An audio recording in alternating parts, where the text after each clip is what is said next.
Good evening. Thank you for joining us for this 13 Plus FastCast. I'm Mary Coleman. And I'm Dan Mares. Let's start off with some late breaking news. The grand jury investigating the 2020 Trump election subversion case in Georgia has returned 10 indictments, according to paperwork signed on camera. The paperwork indicates the grand jury did not vote against any of the indictments presented to it today by Fulton County District Attorney Fannie Willis's team. We'll continue to follow this closely for you as these developments continue to unfold. All right, and John Macaluso joins us for a look at your weather. Dan, I saw you guys out there taking some pictures and taking a look at what's going on outside. Yeah, it's raining right now in Marina. I mean, Dan, you and I are so stoked about this. I mean, this is what we've been waiting for all day. It's what I've been forecasting all day. 7 p.m., that was the time that I said this would be happening, and it sure is. Let's take a look at that radar right now. This is the system that's going over Tucson right at this very moment. So if you're outside, if it's raining, if you see plenty of cloud coverage, some wind, this is the reason behind that. Let's zoom out a little bit to look at more of southern Arizona here, taking a look at this future radar. This is a look at about 8:15, where Cochise County is getting plenty of action around this time. So this will continue throughout the evening. In fact, you can see that system start moving north as it starts moving through southern Arizona here. Now, taking a look at the chance for storms throughout the area, if you haven't received some of this rain yet, the potential for that still there. We've got about a 70% chance in Marana, Oro Valley, 80% there in Wilcox, Benson, 90, 80 in Tombstone and Sierra Vista area, 90 Douglas Bisbee. If you haven't gotten some rain yet, don't worry, potential still there, not just for today, but for the next few days. Taking a look there at your screen, 102 is going to be the high tomorrow, 40% chance of that precipitation sticking around. Wednesday, Thursday looking pretty similar. Then Friday, bump those rain chances up because that's what it's looking like right now. The high is going to be a little bit lower than what it was on Thursday. We're going to see that continue on through the weekend. All right, thanks so much, John. Thank Great you looking very week. much, John. Yes, absolutely. Now let's get to some of your news. An iconic restaurant in South Tucson has been destroyed by a fire over the weekend. But there's still many more questions than answers. 13 News reporter Shelby Slaughter has the latest. It's still standing today, but Crossroads Restaurant is hanging on by a thread after Sunday morning's fire.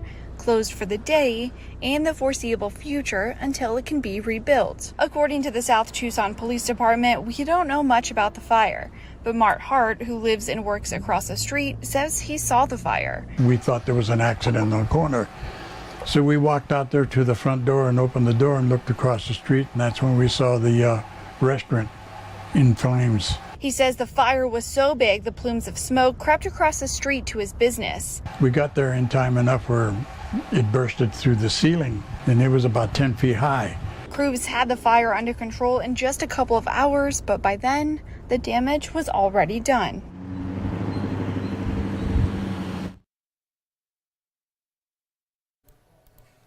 A decades-old mystery is solved for the family of a Tucson soldier who disappeared during World War II. The Defense Department has identified the remains of Army Private First Class Lex Lillard. He was in the Philippines as a metal worker when he was captured after Japanese forces invaded the Philippine Islands in 1941. He later died in a prisoner of war camp, but his remains ended up in a grave of unknowns in the Philippines until DNA technology and other evidence confirmed his remains. Lillard will be buried in Oklahoma next month. Mary. And this woman you see here has been sentenced to 21 years in prison for a double fatal crash in Pinal County last year. The Pinal County Sheriff's Office said 38-year-old Janelle Littlebear was sentenced on Friday. The PCSO said Littlebear had a BAC of .271 when she caused a crash in Santan Valley. A man and woman in their late 70s were in the vehicle Littlebear hit, and both of them died. Pinal County Sheriff Mark Lamb said, quote, "Our hearts remain with the family of the two victims. While this ruling will not bring the victims back, we hope it will send a message that drinking and driving is a terrible combination that comes with life-changing consequences." Well, the death toll in Hawaii currently stands at 99 confirmed deaths, and sadly that number is expected to keep on going up. Gloria Pazmino is in Maui with the very latest. I'm completely heartbroken over this. Dwayne "The Rock" Johnson, who has strong family ties to Hawaii, echoing a sentiment shared by many. Hope is really the most important thing that we need, and to be sensitive to those who I've lost everything. But hope is a high bar for many fire survivors, especially those with missing loved ones, watching as rescue and recovery teams sift through the ashes while remnants of the fires still burn. Every day going back to help clean up and help put spot fires out, or it still seems like a nightmare that we're trying to wake up from. Also rumors that the tragedy is becoming a morbid spectacle. I heard there was a snorkeling boat looking at Lahaina town. Give them respect. People died here. Oh no! Questions are growing over the outdoor warning sirens used for hurricanes and tsunamis, which were left silent as wildfires swept through. The Attorney General has launched a review of what happened with those sirens and some of the other actions that were taken. Some survivors were sent texts to phones without service.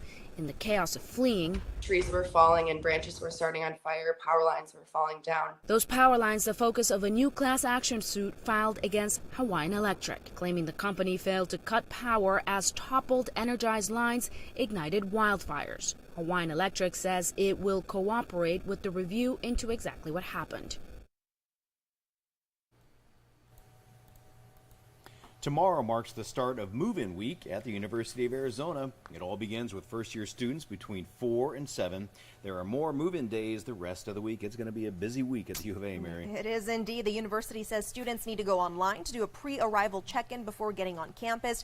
They'll get an email with specific directions depending on the dorm. It includes details about unloading and where to park. The actual classes for this fall semester start next Monday. So yeah, lots of people very excited to get back to school, Dan. Does it bring back some memories for you being U of A alum? I still have, I don't want to call them nightmares, but I guess just I get scared that I wake up and I didn't do my homework. So, 11 years later and I'm still there. Still there. Well, hey, let's take one last look at our weather. As John was telling you a little while ago, this rain pretty much started right on cue at 7 o'clock in Marana. We're right at I-10 and Cortero. You can see these gray, dark clouds, but we are getting rain right at the station at this moment, so it's pretty nice, Mary. It is. It's looking beautiful out there. Hey, remember to send us some pictures and video if you all get some good ones. We saw that sunset was a stunner tonight. We would love to see it, and be sure to join me and Dan coming up at 10 o'clock on 13 News. Can't wait.